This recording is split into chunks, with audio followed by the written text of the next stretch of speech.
Wyatt Coleman in studio. Sir, happy to be here. So on Instagram you go by Made by Dubs. Yes, sir. I did go by Made by Dubs musically as well for about the first 4 years. Okay. That I started making music in high school. Seriously, I'm been attracted to music my whole life. The best way to put it. I was in choir, in elementary school and all that shit. But I didn't start seriously recording and stuff until high school, and I got my interest piqued by honestly recording a song with a Turtle Beach headset, and then it sounded like dog shit. Really? But I was like, how do I make this sound good? Yeah. And that's what got me into audio engineering. So I dove down the rabbit hole and started to try and make songs good. I would just DM people like, hey, come record, so I could just learn how to mix and master their shit. Yeah. And then a few years into about my junior year, so 2 years into like doing mixing and mastering for every day, basically, just in the studio trying to mix shit and make it sound good, I started to actually record music that I was going to release. And the first song I ever recorded and released was Floatin'. Word. Yeah, and that's on my project, The Good Days. I saw that. Yeah. I was curious, like, I noticed that year, or at least on Apple Music, that year you dropped 2 projects. Yes, in 2018. And then since then, you've kind of dropped like EPs or like singles. Yep. And so originally is pretty wild, but The Good Days was all singles. I started releasing music, like I said, in high school, and it was all just singles on SoundCloud. Word. And so The Good Days is the first 21 singles I released. Oh, wow. But in 2018, I was just at a point where I was like, I want to make a project, but I was like, how cool would it be to have like this as like the first step, where it's like the first 21 songs like The Good Days, looking back on my childhood, because I was 15 and 16 when I was writing some of those songs. Wow, dude, and crazy. Yeah, it was the beginning, and you can hear it in some of them too. I go back and listen, I'm like, that's hilarious, but it's awesome. It's the growth, right? And that's the reason I leave it up there, is because the stuff I released today sounds so much different, right? It's just the progression. But yeah, I mean, that's what The Good Days was the first collection of singles that I had on SoundCloud. And then I had actually released 4 albums. They're not albums, they're projects, because I like to say I'm a project artist, but I like to release them as singles now, because we're in a day and age where people will listen to a single, but they're not going to listen to 20 songs. Dude, that is so interesting how that's changed, because it used to be people were waiting on albums. And I feel like singles have always been popular, but it's like people will release singles for years versus releasing a whole album. And I don't know why that is. Nowadays? Yeah, like, for example, like Boz from Dreamville. Yeah. Like, he hasn't dropped an album in a long time. And I think for that, he'll drop singles or features, but he's working on like a collective sound. And it's very interesting because there's levels to everything, right? And I think like for Boz, he dropped Too High to Riot, and he might have dropped a work since then, but Too High to Riot was a classic, right? And I don't know if it was as well received to him, because I've heard him talk about, like, and J. Cole talk about, like, that's a classic that's slept on, right? Yeah, so like, for sure. I really feel like it goes back to this, like, kind of like you were saying, like, people were waiting on albums, but from artists they knew, right? So like, not that Boz isn't an artist that we know, but like to get it to be like somebody that we're waiting on, I'm trying to get, we're all trying to get there, it's just to get to that point to where the demand, and I think Boz has that, his own core fan base, right? The fan base that is waiting for his album, right? Because I'm a Boz, I love that too. I've been waiting for the follow up to that as well. But I think he did his he dropped something, I think, since it's got like it was a collab with FKJ, French Kiwi Juice. I don't know what it was though. I don't remember myself. Man, he drops a lot of features, and I know recently he had like Fried Rice last year. Yeah, like I'm so asleep on that. I don't know, but Fried Rice is crazy. It was with him and JD, but like also everybody on Dreamville also was doing Dreamville 3 or Revenge of the Dreamers 3. Yeah. So it's like, did you see the documentary that went with that? I did watch it. Dude, super inspiring. So good. Yeah, it's awesome. I've seen, what they've inspired is a wave of artists to actually get together and collab like they did. Why that doesn't happen more often? Like, pretty much everybody I've had on that's been in the scene here locally, I talk about that. I'm like, it doesn't make sense for us to like try to divide and conquer, because I mean, we make more of a noise or more of a stamp in the 100%, sound 100%. together, and you help one another in a way that dividing each other doesn't, Right. Yeah, you have to. Well, and that's why I feel like the community is starting to like doing shows together, and with the more and more that we have going forward, I can drop a little gem here and there with some collab projects that are on the way with artists in this community too. So it's just a matter of time, but I feel like a lot of it has to go back to people being in that point in their career where it aligns for them, correctly. Because a lot of people think, well, my shit has to be popping, or it's just all about, at the end of the day, connecting with people at a time where that connection can happen. And I definitely get the competitive nature of it, because it is like a sport. You're using your words more than like agility or like speed or other things and like other actual sports, but it's like it's competitive. So I get the nature of wanting to be better than somebody else, but everybody can be equally good 100%, because everybody sounds different. And that's what's beautiful about music, I feel too. But also it's very funny, but like I feel like the whole industry is like being in high school constantly. Dude, right? It's like, so similar. And it's super funny, but it's a popularity contest, and some people are better at creating attention than others, and at the end of the day, that's really, headlines sell tickets. And I think a lot of it, I've been talking about it a lot recently, is just not being afraid to face fears, right? Like some people are really afraid, and it's something that I personally work on all the time, is not being afraid to face that, oh, this shit sucks, but it's like, my music's not being for you. Honest, you know? Yeah, exactly. Like even when you start, dude, like I just did my very first solo podcast. Like the very last episode was the first one, literally all by myself. And I thought the beginning of it sucked. And then as the time grew on, like I had friends of mine reach out and be like, dude, it definitely was touch and go at the beginning, but it got better. So it's like being honest with yourself and understanding like it doesn't matter exactly how it begins. It's about how it goes on, truth. Like how you recorded in those headphones. Like, yeah, facts. Like what like led you to want to even try to record at all? So I've been writing songs since I was like, first song I wrote, I was like 7 years old. And do you know what even led you to that? Like, I grew up in a musical family. I grew up around music my whole life. My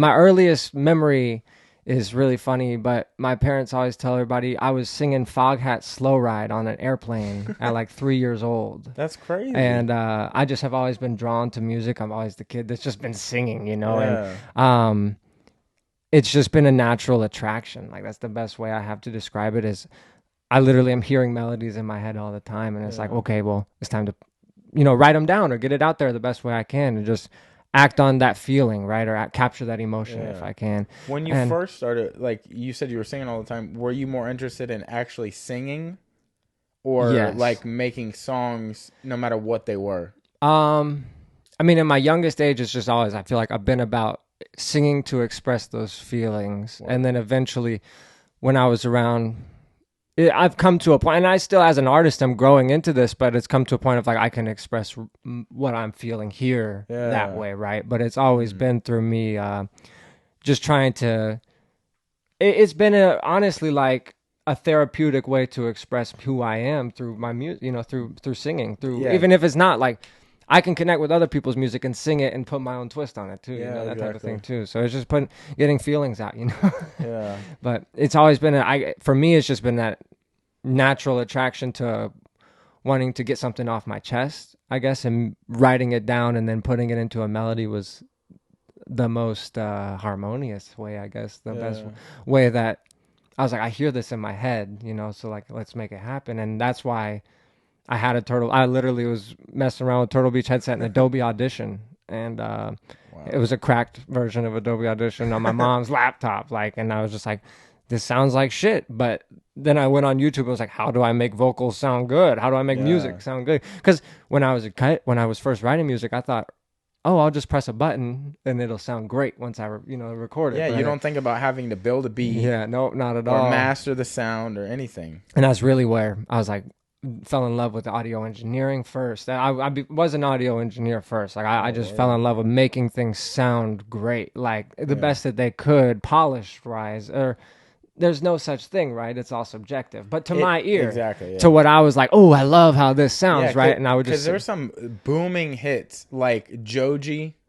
Yeah, I love Joji. Yeah, some of his songs are purposely like pitchy. Mm-hmm. and it's meant to sound out of tune or whatever it is on each individual track, but it's like that's the vibe to it. Yeah, That's the character of the track, you know. And that's what I feel like every artist has their own Yeah. that's personality, right? That you can add through music. And that's every artist discovers that in time. Like that's part of being on the journey. Like if you listen to my shit from 2015, 2016, you hear a very different side of me than you do now because I was going through different things. You know, I've grown.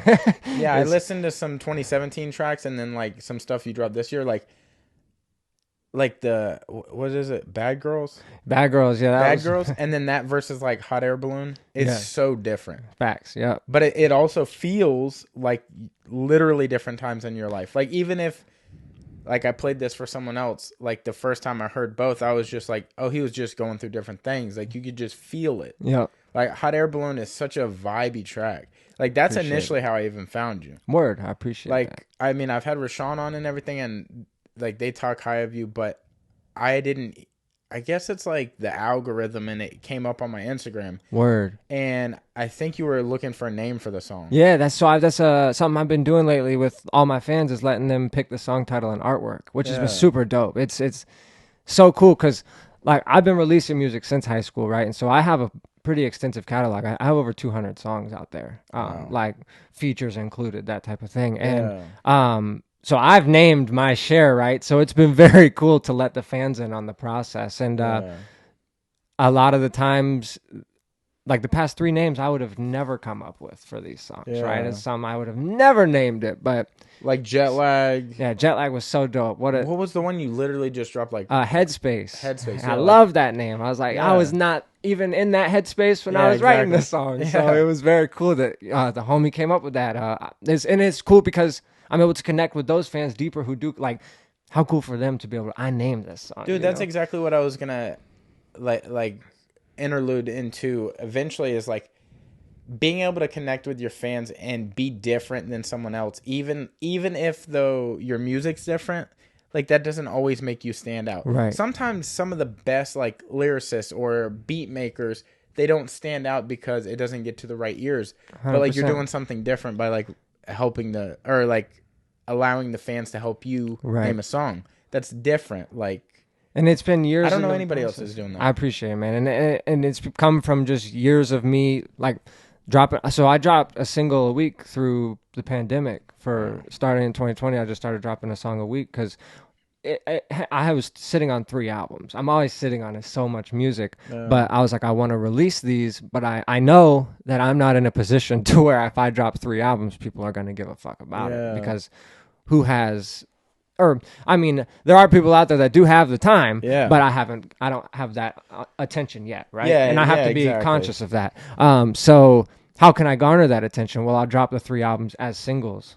And so I just dropped. So like it's pretty wild, but if you go back and look at my catalog over 2020, but there's collections all produced by certain producers, and they're actually because those are albums with those producers. And so like the first 11 songs of 2020 were with B Frankie, and that's all from a project with that producer with B Frank with the homie, And it's crazy. I mean, it's been dope to do that and. I've learned so much from that too. You should release like 2020 as like a trilogy album. And so I've talked about that. So that's kind of like The Weeknd did like a while back. He like group 3 albums together. Exactly. And the whole thing is getting to that point where that can be well received, right? Because I'm not at a point where I can do that yet, but I'm working to get there, and it's just a matter. It's staying on the journey. That's the same thing I'm talking about doing with like The Good Days is trying to like explain that story, right? Because very few people know that those are the first 21 songs I made, literally and so it's just a matter of time. Just got to get to where I can explain I have to have an audience first to be able to explain the story to them, That's true, dude.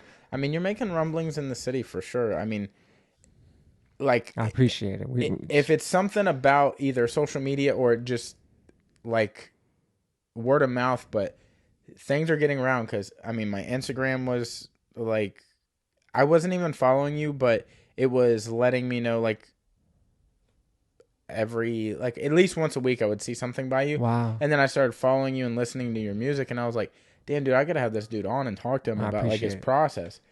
Like,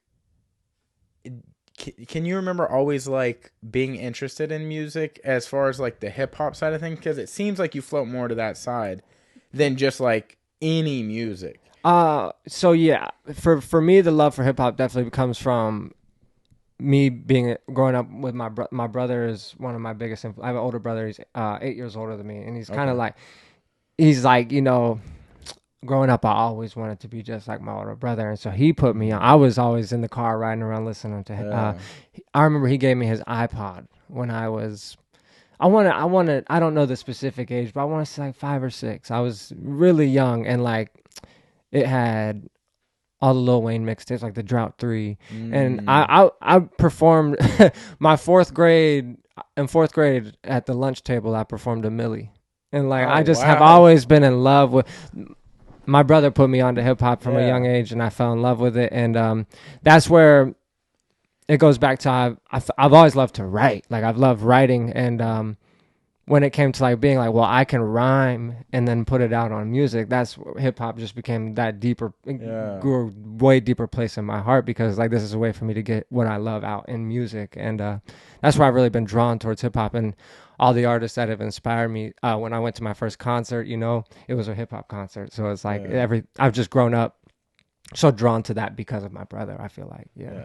Dude, you know what I love about music is, or at least I feel like in my lifetime, it has changed in the fact that you don't have to rhyme every line with the last line.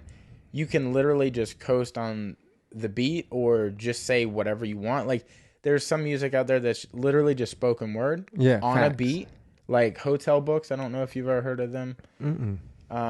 Or like, what is the dude? There's like this guy that's like world famous for it. He had like a unbelievably viral hit like back in the early 2000s. I think his name is Listener. I'm not too hip. I No, don't know. but like these people made it famous to like it would sound like the line is building to rhyme with the last line, but it wouldn't. And then it changes. Yeah. I Yeah, love that. so it Yeah. would be like, damn it, like it makes you hook to hear the very next line, to hear the very next line. Yeah. But even inside of that, like with hip hop, like I remember back in the day when I first started hearing hip hop, literally everything rhymed with the last thing, almost sometimes multiple times in the same sentence. Yeah, yeah. Right? But nowadays it's like for examples like Mac Miller, like he can do a whole song, nothing rhymes. It's just like on or every single other word rhymes. Right. Like there's some people that make that famous where it's like everything rhymes with the last, like Earl Sweatshirt, like back in the day was just like boom, Every boom, boom, syllable boom. almost rhymes. Yeah, it was insane. But it's almost like nowadays with music in general, it's more so about the vibe, right? Yeah. So a lot of these people can capture this is hilarious, but I'm thinking about The Office, where Dude, I'm a big where Office Kevin from The Office says, "Why say more words when little Yeah. words do the trick?" Yeah, Some people can exactly. capture the vibe without saying a lot, Yeah. And Mac Miller was one of those artists. I mean, just you can capture an energy without having to beat that energy into the ground, And a lot of hip hop, as we've seen, has grown, right? Because there's now these different facets of hip hop, right? There's grunge hop, there's trip hop, all these Yeah, different there's things. so many. Yeah, right, and all this stuff that's popping up, and that's the beauty of it, is the diversity, right? And that's the thing that I feel like I push myself to be with my music, is very diverse, right? Because I grew up not only on hip hop but on rock and roll from my mom, my dad, and on different stuff. So like hip hop's incorporating all of those things, and what is hip hop is changing, right? The definition of that is becoming very loose, and I feel like as artists, it's our job as artists to learn the roots of it so we can pay homage to where the things actually started from.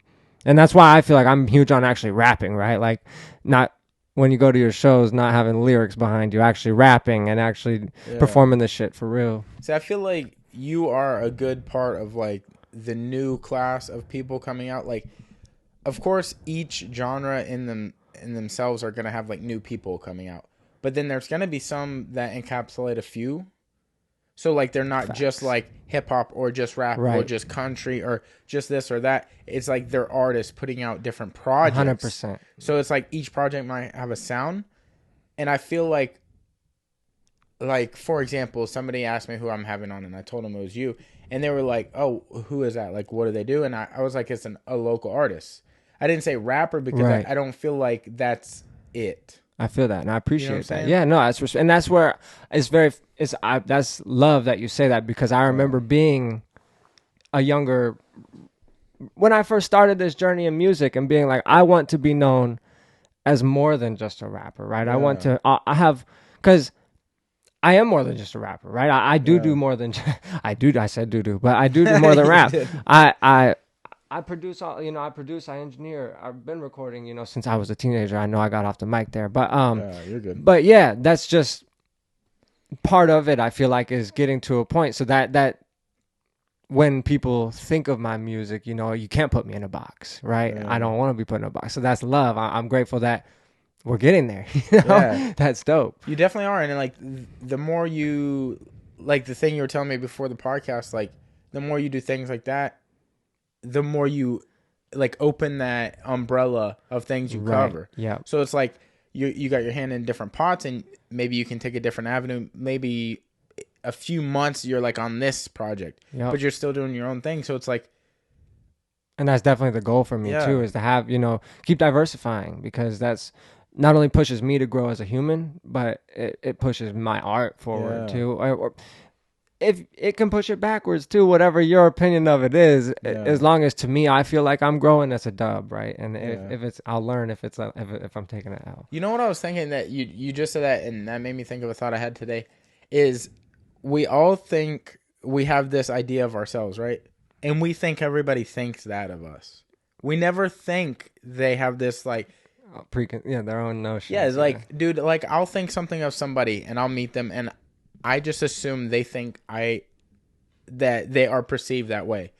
But you could tell somebody something and they're like, "What? You think I'm mean, or you think I'm right?" Like you may see somebody and you think they're just like a drug addict. But they just might be like that wild of a thinker, or that like out of touch with like focus. Like they just might be ADD. 100%. But you just assume that, and you don't see your own, like all you see is how you think you're viewed, not how people view you. Yeah, it's very true. Like everything is a reflection of, you're seeing a reflection of yourself, right? It's very interesting. And that's where I feel like a lot of humans got to do better at being open to seeing more than their own opinion, right? Yeah. But that's the thing, that's why I feel like as a musician is one of our, something I try to do is provoke conversations, right? With everything in life, like it's coming to a point where everything needs to be talked about, because that's the only way change is going to happen. Yeah, and that's only like, dude, so many of the people in my life will say, like, I teach jujitsu. Hell yeah, that's badass. I think I've seen that. Yeah, that's fire. And I have students and they'll be like, I'm just dumb, I'm not getting it. And I'm like, you're not dumb, you're just unaware yet. Like, or a lot of people will form a sentence and they'll be like, I don't do, or I can't do that. But that sentence isn't finished. You just can't do that yet. Facts. You just don't know how yet. Exactly. You're unaware. And that's not because you're dumb. That's just because it either hasn't been shown to you. Right. Or you haven't been shown in the right way yet. Or you're just... It's wild, though. We can all have different understandings of the same thing. I have a lyric where I say, we can all see the color blue and say it and call it something different. Yeah. Or say it's the same. But we all, I'm fucking this one up. But you're fine. Dude. It's a lyric where I'm talking about how we can all see the same thing but call it something different. Yeah. And it's very interesting that the humans understanding, like you said, it's all a mirror, or it's all your own. There's a filter of yourself on everything. Which is and you also, like, within that blue thing, I see every color in this room, and I assume that's how it's seen by everybody. Right. But I don't know. 100%. Like, this green is that specific green to me, and I just assume you think it's the same exact green. Exactly. Isn't that wild? Like, we're in a world where, like, our assumptions can get us in trouble, but they're safe assumptions. They're safe assumptions because you're born that way. Nobody tells you, like, I might see a different red than you. Right. Nobody tells you that, but they also don't actively think about it all the time. But we do that with thoughts. We think, like, oh, because... this makes sense to me. That's how it is. Yep. Period. Yep. It's the truth. It's wild, dude. It gets a lot of people in trouble. They'll get in weird situations, or It's so Dude, it leads to weird paths for sure. so perception is a thing that, like I said, I feel like music is a way to pull somebody out of change perception quickly, right? Like you can Yeah, change somebody's perception in 3 minutes, and dude. with music, Yeah, a lot of people you say that statement, they're like, and then you're like, no, play a song, and I yeah, bet you feel different at the start of the end of the song dude. than you did at Exactly. the You could start. literally change a day or a train of thought. Like, That's exactly right. And that's why music's so powerful. And that's why I say, like, as an artist myself, I'm aware of these things, right? So, like, yeah, everything I do musically, and it's taken time, right? Like, when I was 15, I wasn't the artist I am today, right? yeah, But it's taken time. But, right, I'm very much conscious of the intention of everything I'm putting out, right? yeah. Whereas, like, I wouldn't have maybe thought twice about some of the things I put out back in the day. But, Oh yeah, and there's such a fine line, right, that we all battle as humans with overthinking things. yeah. And it's the fun part of being an artist, right? It's also crazy because like you'll grow up a certain way, and like whatever your teachings are, or however you're raised, you don't think otherwise. You don't think there's anything but that. Until you're challenged one day, yeah. Yeah. So like maybe somebody will like everybody as kids, like at least when I was growing up, would throw around like the G word, like, oh, that's gay. You know? Because that would just be like terminology. Right, yeah. But dude, we were never exposed to like different sexualities, different experiences, situations where it wasn't cool to do things Right, like that. where it was offensive or Yeah. it became offensive, right. Or like the R word, which everybody knows. But it's like that would just be how we were raised. Not saying like our parents taught us that. It was in the neighborhood. It was kids. a cultural norm, but that's Yeah. the thing. Norms change constantly, Yeah. right? Like we're about to see we see cultural norms changing every single day, but like Yeah. the way that music is consumed is changing every single day. But we're about to see everything change, right? With as far as going towards more digital and everything going towards this. Dude, it's crazy. It's very interesting. So all of that would be with like, it's just it's really, some people adapt better than others, right? Yeah. And some people are more like conservative versus not being conservative, right? Some people don't like change, other people love change, and it's Yeah. like really it's a sign of the times as to how people react to these things, because that's all it is at the end of the day is a reaction to your surroundings, right? Yeah. And some people, their surroundings have never changed their entire life, so they just react the same way over and over again, right? Yeah. They've never been exposed to another reaction to that problem that they're facing over and over, right? Or they're not aware of like Not aware, yeah. they're not aware of something like I was just watching an interview the other day, right? And this dude that you could say is like super old school with the way that he thinks, right? He was expressing that he liked Lil Nas X and like his music, and he did a remake with Miley Cyrus's dad. Billy Ray, yeah. Billy yeah, Ray, yeah, right? yeah. And he's like, that song's crazy. And the dude was like, oh, that's wild that you think that, because typically, like, people with your train of thought don't Yeah, that's interesting. like people of that candor. And he's like, what do you mean? And he's like, well, Lil Nas X is gay. And he's like, oh, I don't fuck with his music then. And he's like, That's so crazy. It's interesting. that quickly, you're that Yeah. over it? Like, just because of that? It's like, it's because they were unaware. But if, like, for example, if you were friends with Lil Nas X and they mentally broke a boundary where it's like, that's my friend. Yeah, that's crazy. Like, you cared a lot about that person and then found that out. I feel like the people with that train of thought, and they're so like rigid and not adjustable to times. Right. I feel like it's because either somebody close to them has never exposed them to something like that, like in a way where like I already care about you.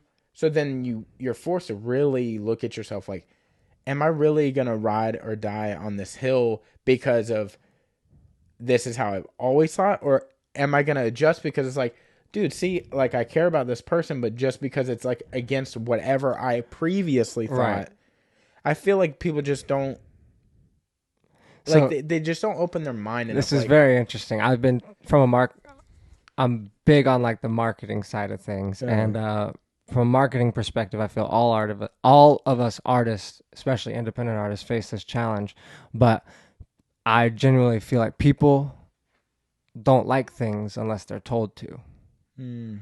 And it goes the other way too. They Yeah. don't dislike things unless they're told to, right? So like these Yeah. preconceived notions that people already have, it's like if that guy never was told that, he would still like Lil Nas X to this day, Dude, right? exactly. And it's the same thing us artists face when we're posting our music online. It's very hard for me to be like, hey, check my song out. But if so and so off the street says, hey, check this song out, you're gonna be like, Yeah. wait, I like that. Who is that? Yeah. And so you have to be told. It's very funny, but like humans, we're the way that I feel like we receive energy, I guess, is much easier to be told to like or dislike something that's not directly from the source than Dude, it is from the source. that's such a good point because I have a friend of mine that's really close to me, and if I tell them that something's cool, they don't like it.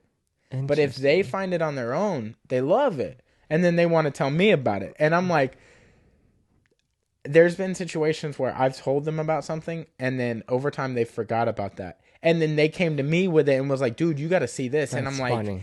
"Hey, I've I been on showed that. you that, dude. That's so Like, funny. what's up?" Yep. And that happens. It's just it's human nature. Yeah, and I don't know why. It's almost like if I think something cool, they think it's not cool, but then they'll do that thing. Like whether it's a haircut or like a style of music or a style of tattoos or whatever it is, and I'm like, I could have said that and you wouldn't have liked it. I feel like it's a real like niche of a personal like thing of discovery, right? Like Yeah. this feeling of like I found this. Exactly. Independency, yeah. And people crave that feeling, right? So that's why there's this notion of like, oh, you made this? I don't like it then. Yeah. But it's like, oh, I found this. Oh, and he made it. You know, it just Yeah. the energy's different there. So it's very interesting the way that things are received when, you know, me and myself am out here trying to push things. It's like it's so funny to see that there is a giant difference in reception when somebody else is pushing the Yeah, same or thing. how it's put out there. Like, for example, I might not find an interview or music or something I like, and then it's just randomly in an algorithm on my page or on my YouTube or something. Or like, that's what I liked so much about Pandora back in the day, and I'm not on Pandora anymore. I mean, like our podcast is, but I don't actively listen to it. But that's what I love so much about the idea when I first found it was I could put in a song I like or a band I like, and then it will give me stuff similar. Just like Or every once in a while, it'll be like every 5 or 6 songs, it'll be something completely different. And I'm like, oh, dude, I didn't sparks even. your interest into something new. Yeah. So that's interesting. And that's like, so Pandora, I feel like might have been early on this algorithm based listening thing. Cause Yeah. that's where I feel like Spotify's king now with, right? Like, cause they have, They have like playlists. I mean, yeah, now they have- everybody has playlists, but they'll do things like somebody will send me a playlist and it'll have like 6 of the same artists, and then it'll start to go to other artists. right. Yeah. And I've seen that with like, so I make, I do a thing for my fans where I make playlists to listen to for my fans, right, on my Yeah. artist profile. And I try to add songs that are mine to the playlist, and I'll notice that it automatically adds similar songs like those. And I'm like, well, I don't want these songs in this playlist because this is Yeah. a song I'm trying to control the playlist, right? Yeah. But Spotify does that. They literally, their algorithm, I don't know what it is, automatically adds songs to playlists to cater to that listening experience. And I totally respect it. I just think that I don't know. More control needs to be in the artist's hands. In my Yeah, opinion, it would but- definitely be nicer if it was a little more adjustable in that way. Like that's exactly how I find other things. I wish it was more so like you create a playlist and at the bottom of the playlist it would be like if you like this, you might like.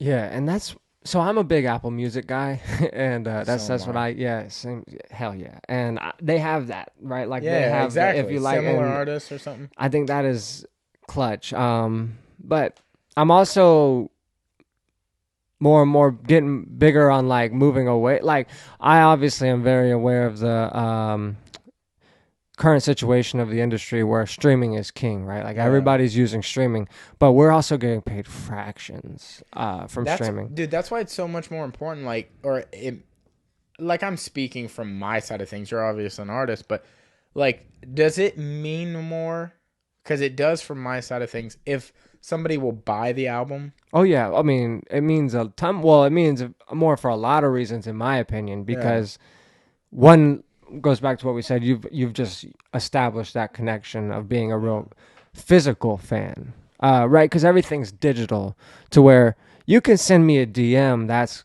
It means the world. I'm not trying to shit on DMs, but it's not the same as me writing you, hey, thanks, and signing a project for you, and then you getting a physical. You have that for as long as you want to keep that. And at that same time, at that point, you have now an established connection with that artist, right? And you have a piece to keep. Like, it's the same thing. I feel like I'm a huge Doors fan. The Doors is one of my favorite bands. And Jim Morrison's been gone for years, right? But they still sell limited edition vinyls and stuff. Yeah. And I just got one. But it's like, even just having one of those, it's like, I feel a connection to the band. But it's like, just something about having a tangible thing, I feel like means more. But also from a monetary standpoint, support-wise, yeah, it means the world more. The percentage difference is crazy different. Yeah, it's 99%. So it's a third of a penny per stream on Spotify. Wow. That was gonna be one of my further questions. Yeah. Yeah. It's a little bit more, like, Tidal's the highest paying right now, and I think it's I don't want to misspeak, but like 0.008 per stream. Something like that. Yeah, it's insane. It's really messed up, and it's got to change soon. So it will change soon. How many streams till you get $1? What is that? I saw a graph. I have it on my phone. I saw a graph on it the other day. I think it's like 100. So 100 to 200, somewhere in there. I need to pull up the graph. I don't want to misspeak. It's different for every platform. For Tidal, I think it's around 143 or something like that. I don't remember. But for Spotify, I remember, 300, 400 range, I think, for Spotify. I'm not too sure. That's insane. So if you did 1 million, you would walk away with like 80 grand, something like that, I think is how that works. 70, I think. Yeah. 70, 80 grand. Yeah. Man. Yeah. That's crazy. Maybe even less. I actually have a 7,000-8,000. I actually have a stream calculator on my phone. I usually be using. Yeah, you're good. I was just like lost in it. That's crazy. Yeah. We don't get anything. I mean, our views are super low and streams are super low, but it's like we're starting from scratch, and we just got our year in review from our hosting service because it's like. What do y'all use? Buzzsprout. Heard. I was curious about that. Do y'all post on Spotify and that type of thing? Well, Buzzsprout posted on everything. Okay, so it's on everywhere. It's on Spotify, Apple Podcasts, Google, Stitcher, YouTube. Cool, so we do our own. I'm very curious about what do you get per podcast listen? I have no idea. What you mean, like money-wise? Yeah, on Spotify. Oh, we don't get paid. Interesting.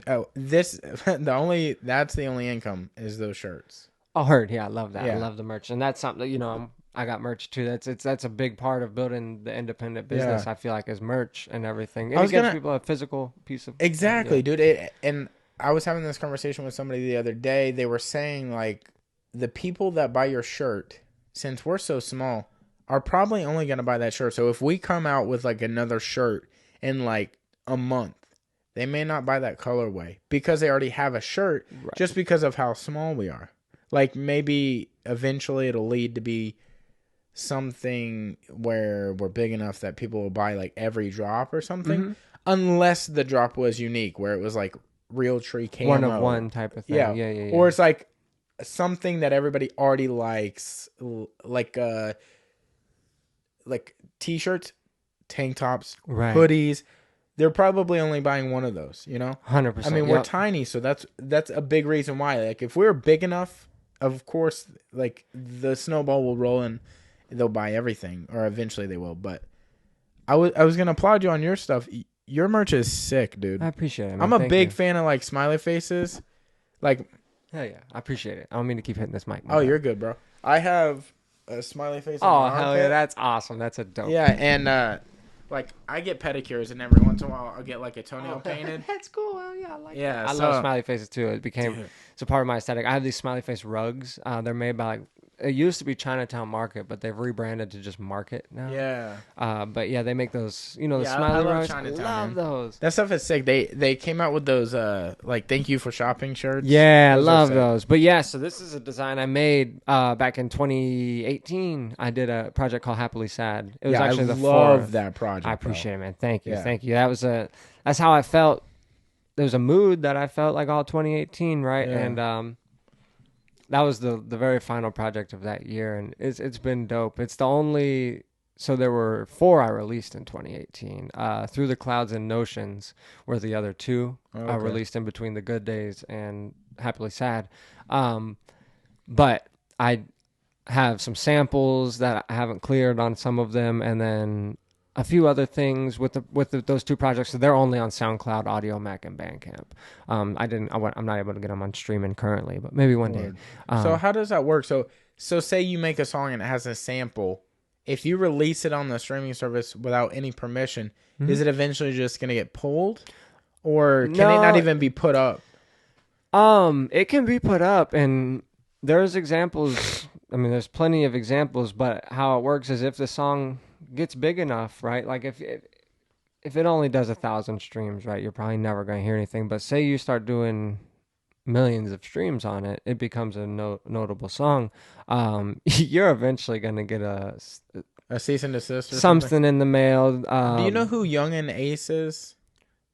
Not off the top of my head, I don't. He's like a Florida rapper out of Jacksonville, but he released with his group, which is called ATK, a song called Who I Smoke, and it's Vanessa, what is her last name? But it's like the Hill song, If I Could Drive. Or they sampled her? Yeah, the entire song.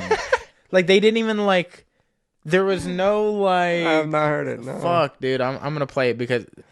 I'll be able to find it on my phone faster than that. But dude, like, it's not even remotely close to... That's so funny. The whole song is that. There are teams working, and it's super dope to make it easier for independent artists to clear samples. But like, for example, on Notions, or I'm sorry, Through the Clouds, there's a Dr. Dre sample on there. And there's like... I don't know how to get that cleared, Yeah. So like, one day, hopefully. Who even does that? Like your manager or like? Well, I mean, personally? I'm not. I do all like I don't have a manager, right? So I'm self-managed. I do all that myself too. So as far as who I would reach out to for that, you have to find who owns the masters and get approval. Or usually it comes up like the stories you hear are about. Yeah, the stories you hear are usually them taking literally 100% of the royalties with like $300,000 up front. Damn. And like, it's like this is the song. Oh my gosh. Listen. I have seen this. Okay. I just didn't know the artist name. Yeah, dude, Young and Ace, like, dude, and they kill the song like for this beat, but it's like it's awesome. They didn't do anything but the beat. Yeah, that's so funny. I mean, they added like drum samples and shit, but it's like that's so interesting. Dude, now it blew up and Vanessa like reposted it and like. So was it ever on streaming though? Yeah, it's on everything. Oh, is it really? So then they might have gotten her approval, but you can pay for it, like you said. But like he just was on it's on streaming. Like, damn, that's so interesting. But but he did an interview with No Jumper, and he's like, yeah, we didn't clear that before we posted it. We knew it would go big, so why not? They posted it, and she, like, retweeted the song. And then she was, like, talking to him one-on-one. They're going to remake the song live with her. And they're just going to be rapping around her playing piano and singing it. Yeah, but so, like... Like, she didn't even care to get money off of it. She just loved that it blew up in the direction they well, because also at the same time... From a marketing perspective, that's a push to her song again. Yeah, too, right? exactly. So I could see why they maybe play it that way. But it's business at the end of the day. Yeah, I think their like crowd probably isn't gonna go listen to her music, but I get what you're saying. Like, it just means more for that. Like they say, any publicity is good publicity. No such thing as bad publicity. Yeah, and that's kind of what I was talking about earlier. Is not being afraid to just put yourself out there, because you're gonna have haters. Like, people are gonna hate your shit, but who cares? That's not who you're making it for. That's true. Like, I never I never once have ever been in the studio and been like, well, I can't wait to see who hates this. It's always Yeah. like, I can't wait to share this with the people who fuck with it because, Yeah. or the people who feel the same way about it that I feel. Cause like, I get up and run around the studio, you know, Yeah. I feel a way about this music. So it's like, if you don't feel the same way, then it's not for you, you know, it's for the Yeah. people who are going to connect with me. Dude, I will tell you this, like I have a similar story as far as like you do, but I just didn't follow through like you have. When I was in I think it was math class in like freshman year, I started writing. And I have the notebooks still and Hell they're yeah. full. Like it's a full notepad or like a Just a bunch of college, yeah. songs. Yeah. The And it's just composition full. book. And in Yeah. the very back of it I have like all the song titles and like if they're finished, if they That's aren't awesome. finished. Yeah. And I just never followed through because I tried bass. I was no good at bass. Heard. I tried screaming. I was no good at that. I tried singing. I was no good at that. And I was just like, cool, I'll do spoken word. And I just never followed up with that. Like, one, I didn't have a laptop until we started the podcast, but it was like, I got the laptop and I like, before I even got the laptop, I was like, we're doing this podcast. And then I was like, well, what do I need? I didn't know how to do a computer at all. Word. Heard. Now look at what everything Yeah, it's is. amazing. Like, people look at the show and they think like, oh, dude, like, they have producers. Is there anybody else in the room? No, It's that 100%. camera. It's just us and it's you us. know, it's just us. Yeah. Yeah. So it's like everything. I self-taught myself everything on this, Facts. but I didn't do that with the writing. I don't know why. Like there was nothing that happened where I was like, I mean, those little things I just mentioned, but nothing was like Greg didn't like it. Like it wasn't like somebody was like, oh, you suck at writing. Right. I just didn't follow through. But like you wrote the songs and you were just like bound and determined that you were going to do this? Yeah, I mean, for me, it was always like, I just made it because it made me happy. Like, it was a way to get, like I said, emotions out. I grew up going through a lot of things at home and with family, you know, like we all have our own problems and stuff. So I had a lot of things I wanted to escape or get out of my, you know, away from. So music became that for me. And it was a way for me to really like get the feelings out of my thoughts out of my head that I needed to get out. And when it became to the music, like releasing stuff, I just wanted to, like I said, put it out there because it's better than it just sitting on my hard drive. Yeah. But yeah, I mean, I always just wanted to write because it was therapeutic, right? Like I just started writing because I love to write. And it just hit you.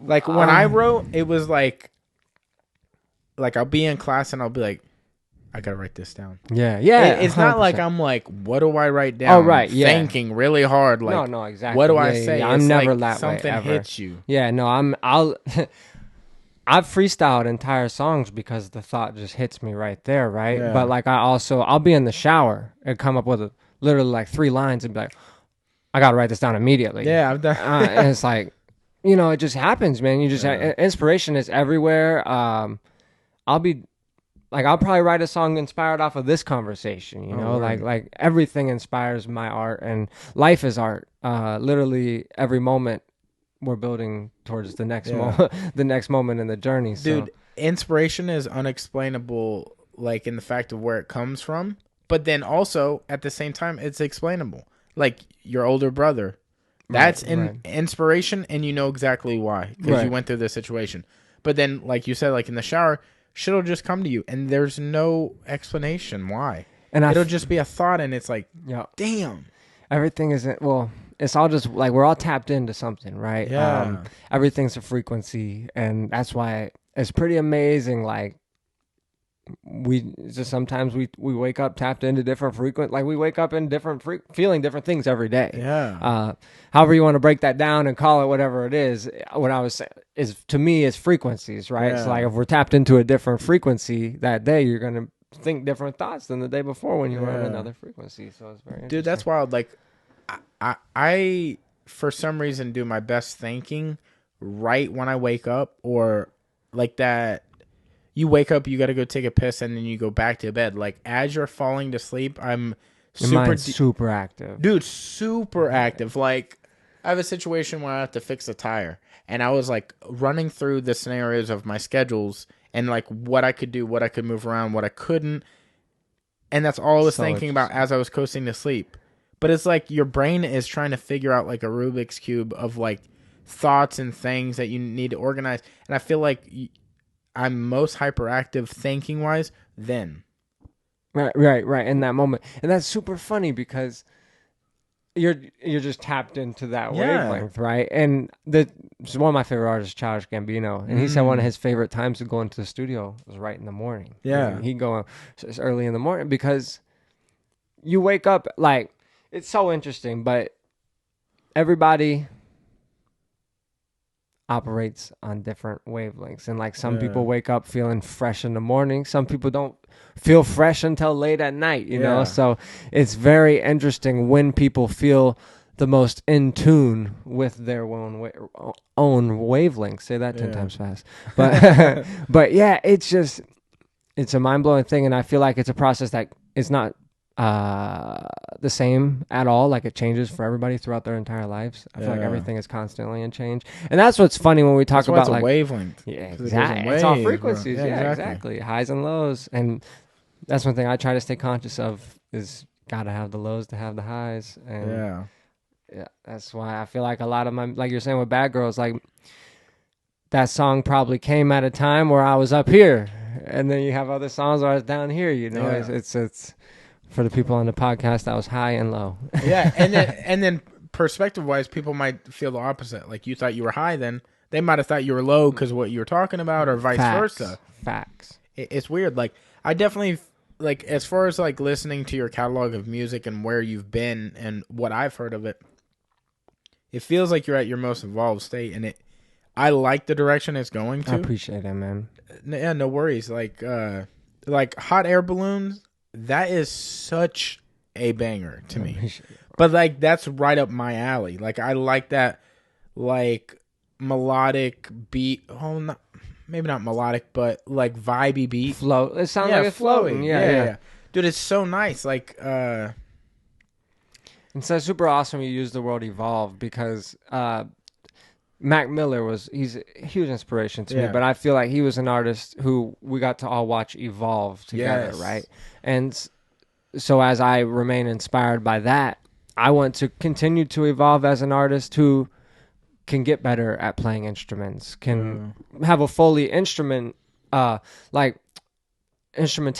don't know if that's even the right word, but an album where everything is full instruments. Dude, like a tiny desk. Exactly. Exactly. Dude, what they should really do is they should also, as they do these like little like interview / studio sessions, they should also produce albums where it's just their albums, like their version. Like say you wanted to do like 3 songs off like The Good Days, and then like 3 songs off of Happily Sad, and then like some singles in between there, but all on that, right? Like their instruments. You remember? So I think about this from a marketing perspective. Being an artist 60 years ago was way different for tons of reasons. Yes, but remember when bands would go and perform at certain places, they would make full albums of The Doors called live, exactly, or right? live from exactly, and I can't even name a single live from that's come out in the past 10 years, you know. And it might have happened, but I'm not tapped those into same that. Bands.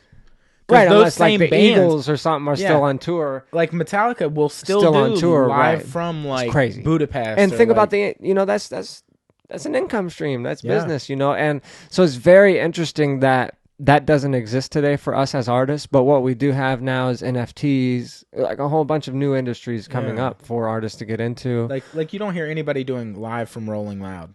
No, but they should. Like, why aren't they? Yeah. I had that thought the other day. I'm like, man, I want to do a live from album, but I have to get to that point. It's all about evolving, man. Growing. Like, that's awesome you use that word. Has there been anything you've released where you feel like you've released it early as far as like how the size of your following is now? Like you're like, damn, that was so good that I wish I would have waited till I had like 20,000 followers or something. So Like you feel like not wasted, but you feel like it was too early. No, I don't feel that way. I feel like every one of my songs, I get this feeling of like, this is hot. Like, this is it. You know, this is the one, especially on like released. I get, you know, that's super gotta be hyped what to release pushes it. you forward too. Right. And that's something I heard a long time ago is try to make every song better than the last one. Yeah. And it's the goal, man. Like, you keep striving for that. But I will say, like, I have had moments where I'm like, I gotta hold on to this one. Just hold on to this one. And I'm still sitting on tons. I have songs tucked, right, for whatever moment I feel is appropriate. Like, there's one song in particular right now that I've been trying to release for months. It's a very personal song, and it talks a lot about, it goes deeper into my childhood, things I had to go through growing up.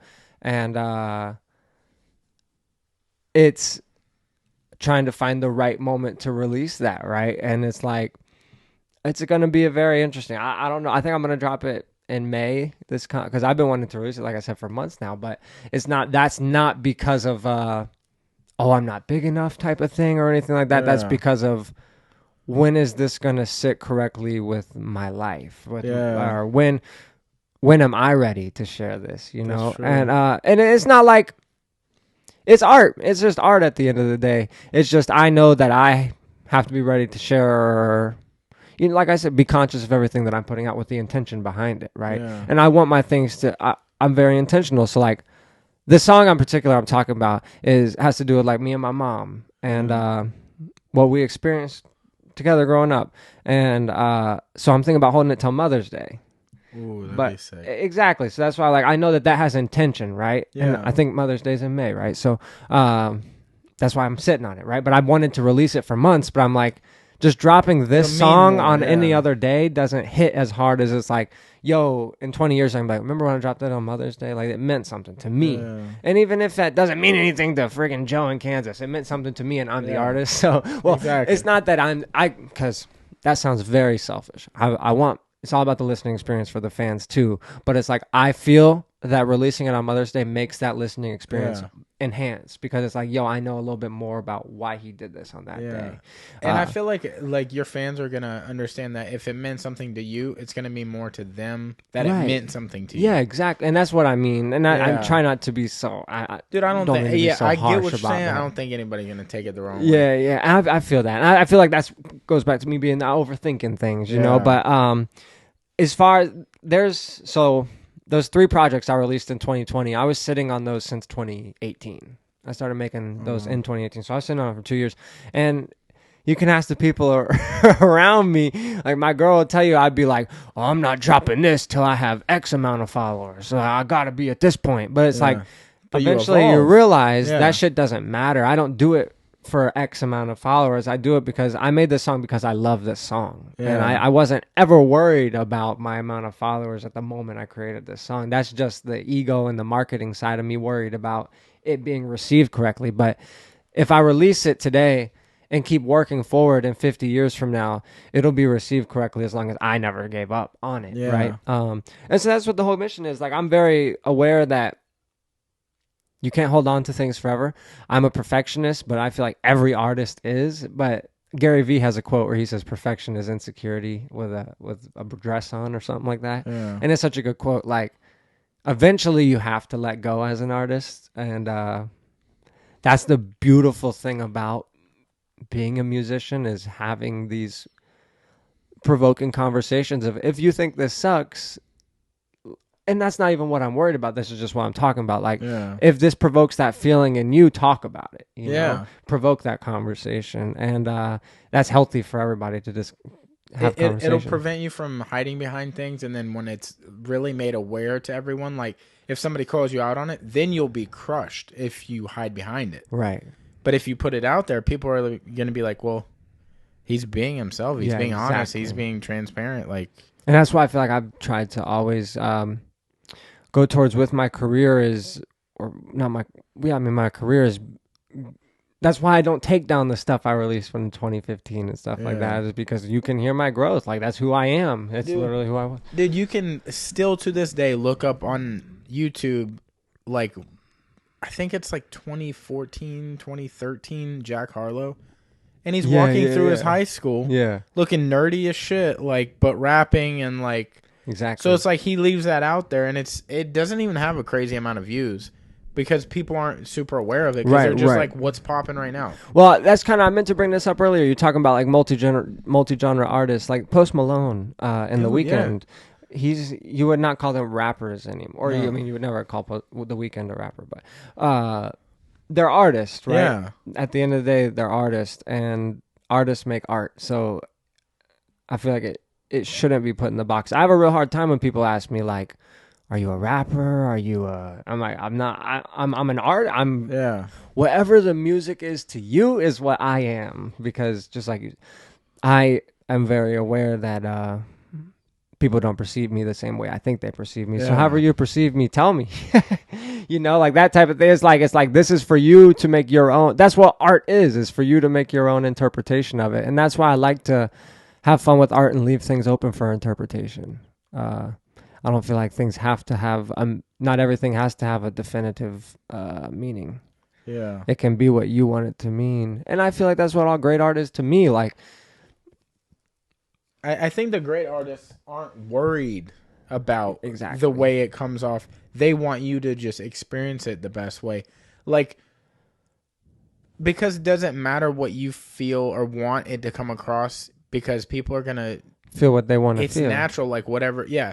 Like you could be like, I'm this nice guy. Like I have this sick flow and all this stuff. And like you might do something the wrong way and somebody can be like, that dude's an asshole. Right.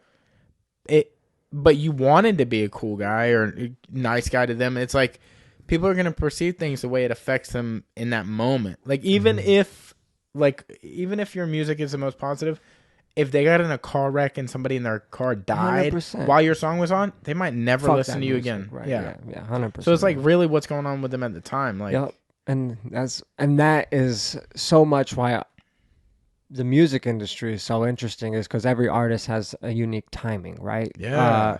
Specifically, like when you think about mainstream artists, certain things hit at certain times because of what the world is going through at that time, right? A lot of people, some of the artists that hit are very good at tapping into the wavelengths that millions of people are feeling at one moment, and they can make music to where like it just attracts that audience because it's on that wavelength, you know. And that's what art is just finding out. To me is finding out, or not even finding out, but floating through these different wavelengths and trying to express it, right? And some of it we don't understand, like Gucci Gang. And then or some of it'll be like just the energy it hits. Yeah, or some of it'll be like The Doors, you know? Some of it'll be like Black Sabbath, some of it'll be like Kodak Black.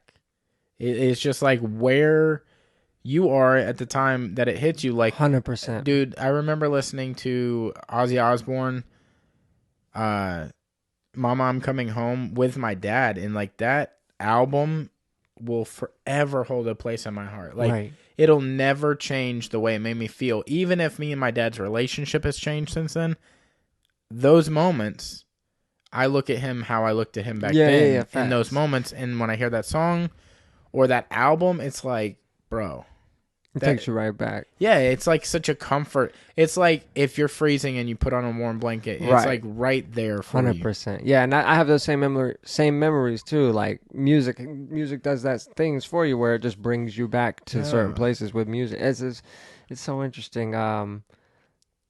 For me, like I think about Eminem. He's my dad's favorite artist. So like he takes me back to riding around with my dad and listening to Eminem. It's very interesting how moments are created through music, and some of them are cemented in time.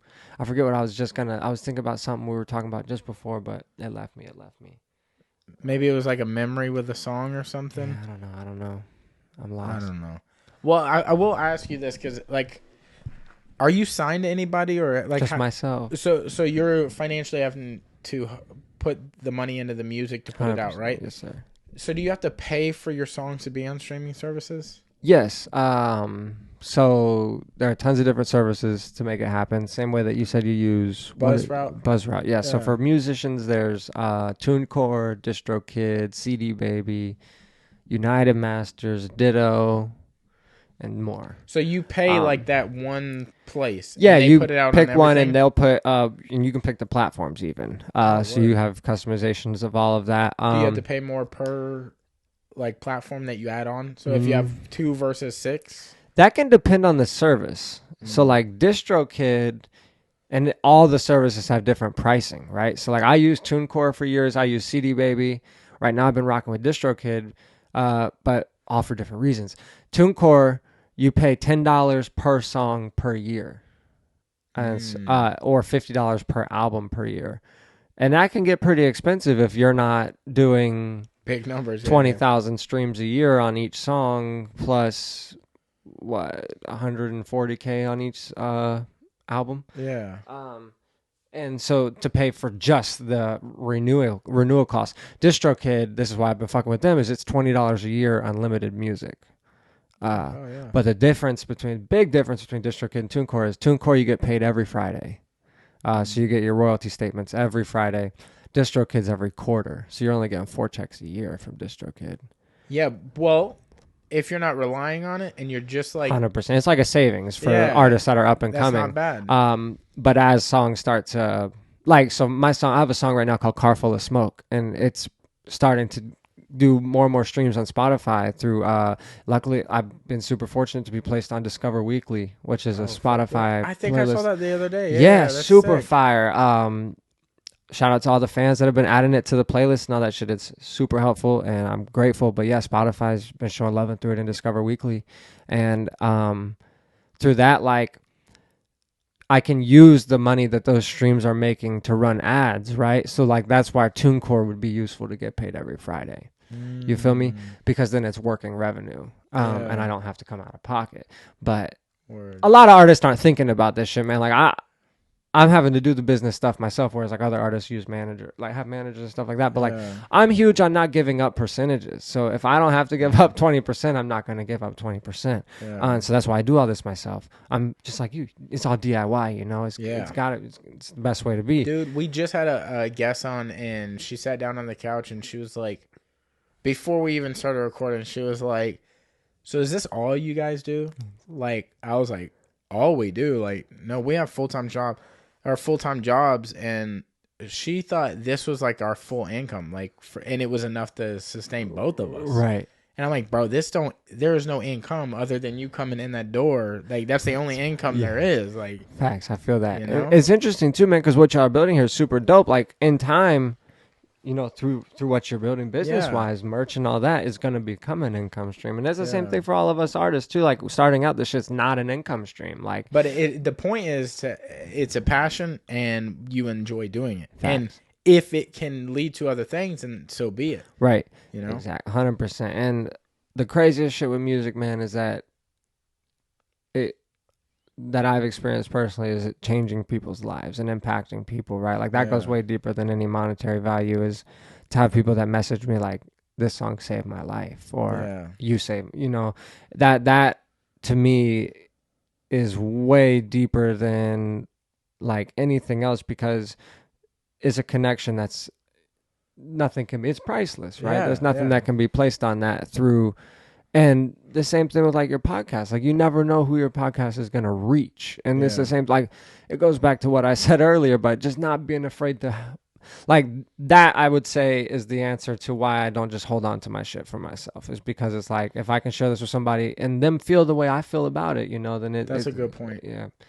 Yeah. Cause if you drop something and you say you're not like stoked on it right then, you dropping it then could mean changing someone's life. Exactly. Right then. Yeah, exactly. And it might be right on time for them, even if it's not on time for you. Yeah. And it's so crazy, man. But you hear artists say like, I didn't pick the single, the fans did. Like a lot of the times, the song that you didn't like, I didn't like the most personally, is the song that was popping the most, right? Like I have this song, like I'll be 100% transparent here. I have this song called Behind the Glass. I dropped this past summer.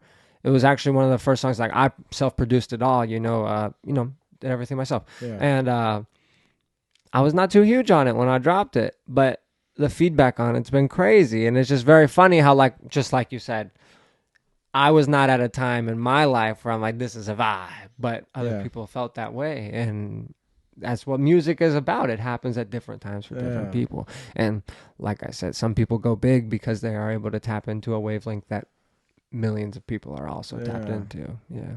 Damn, dude. Well, what are your goals like moving forward? Are you trying to stay independent or? Yeah, definitely. I mean, I'm a businessman, so I'm always focused on longevity and, like I said, not giving up percentages. Yeah. But from a business perspective, I mean, I'm looking to tour and start performing myself. So if that means bringing in a booking agent, doing what I have to do there, I'm not opposed to that, because that could make the shows bigger. If that can make the art receive bigger and better, like you said, like we said earlier, it's all about the product being the best it can be, or the art being the best it can be. And so from a business perspective, I'm not opposed to putting people in position to help me better. Yeah, because you're investing in the right thing. Exactly. But I'm not out here looking for a manager.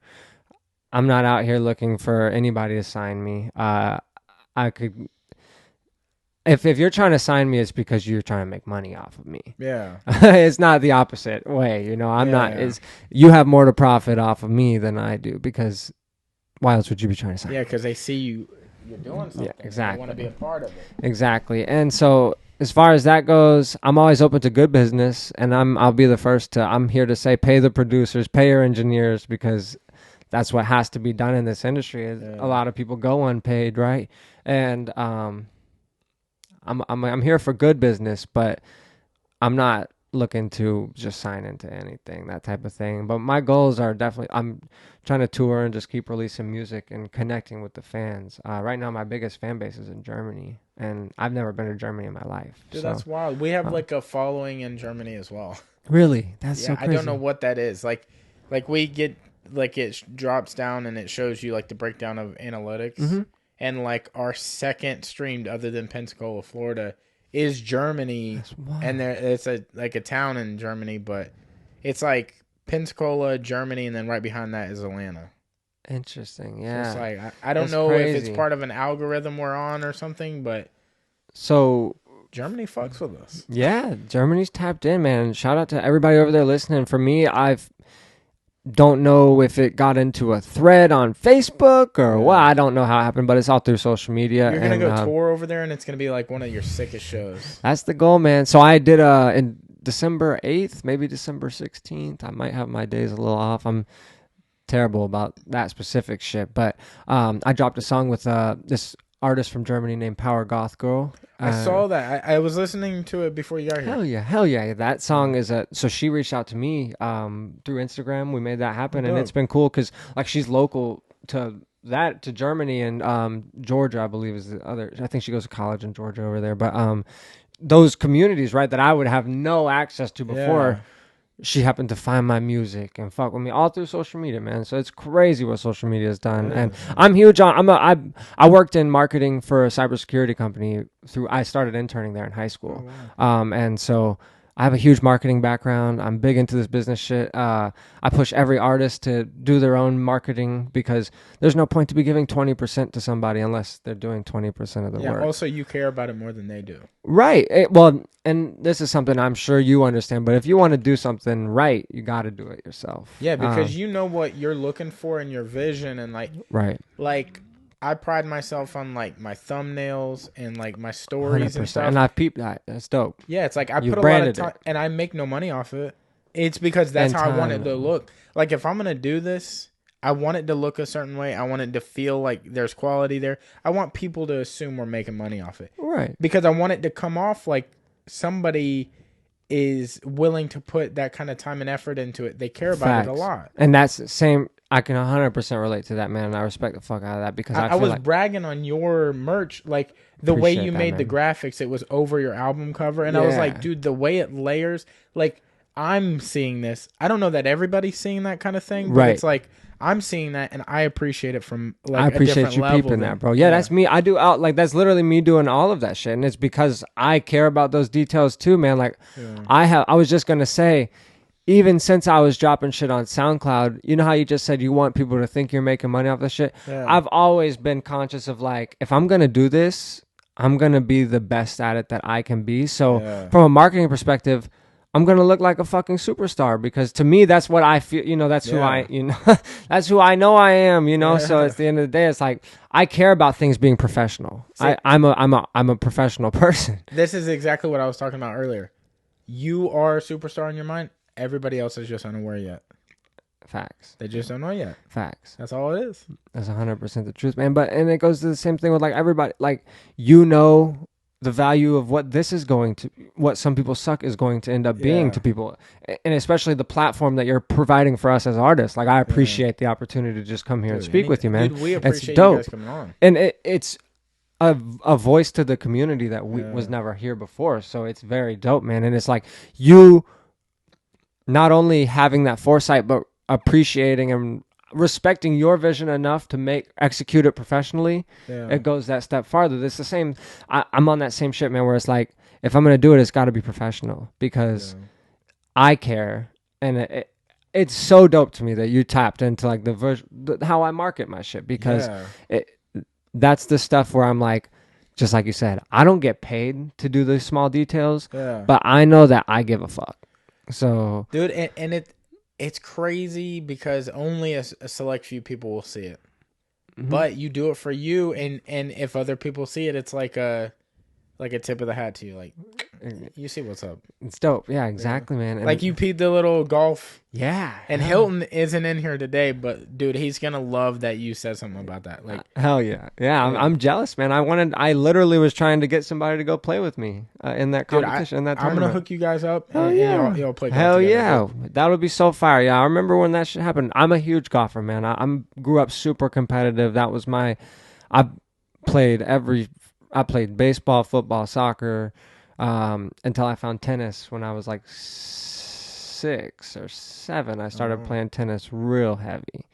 And if you would have met me when I was like 10, I would have been like, I want to be a professional tennis player. I played tennis like 6 hours a day. I was at the tennis center. But it was like my escape. You know, I was able to get out of the house.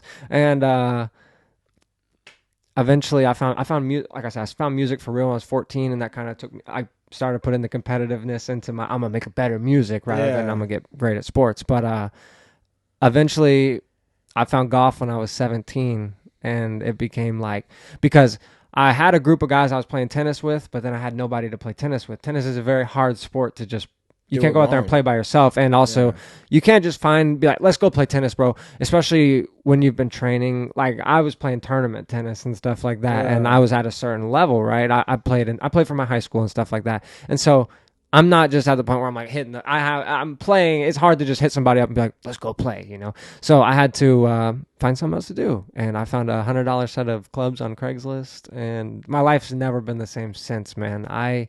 Golf has changed me so much. It's taught me so much about life. It's changed my life forever. I love golf. I try and play at least as much as I can. I can't put a number on it, but as much as I can. Well, next time you come on, you definitely got to chew his ear about this. Yeah. Maybe, hopefully, even between now and then, y'all will play. That'd be dope. And then you'll be able to talk about it then. Love to. Yeah, I'd love to. Do you know where he plays?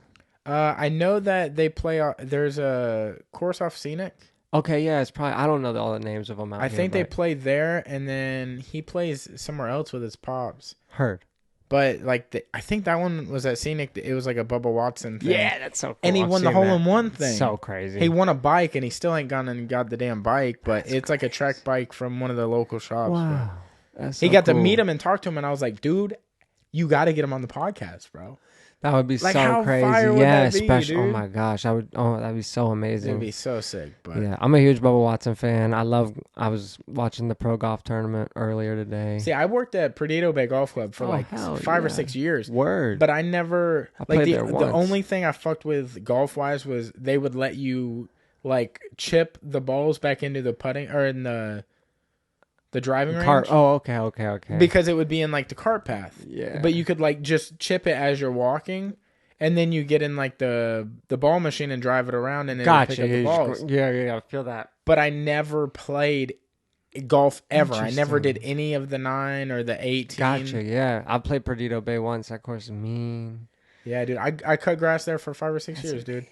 dude. And you cut grass in the dark, and you're talking you're about up at, like a finite amount of grass comes off every day, and you're cutting every single. There's no days off. Amazing. Every day At good golf courses. Yeah, no, that's awesome. Perdido Bay is a nice golf course. That's wild, awesome. But I have so much respect for that too, and that I can nerd out on some golf, man. Like we could probably do a whole hour on just golf, honestly. dude, I swear you have to, dude. I'm gonna show him this. Hey, you gotta come back on. Hell yeah, I'd love to. Just let me know when. Like I said, I'm grateful just to be here. I love discussing just the journey of life, man. Like you said, I'm grateful to be a part of each other's journey. It's dope. I appreciate you coming on, bro. Always, man. Always. Yeah, we'll link up and just have to dive in on some golf and more music too.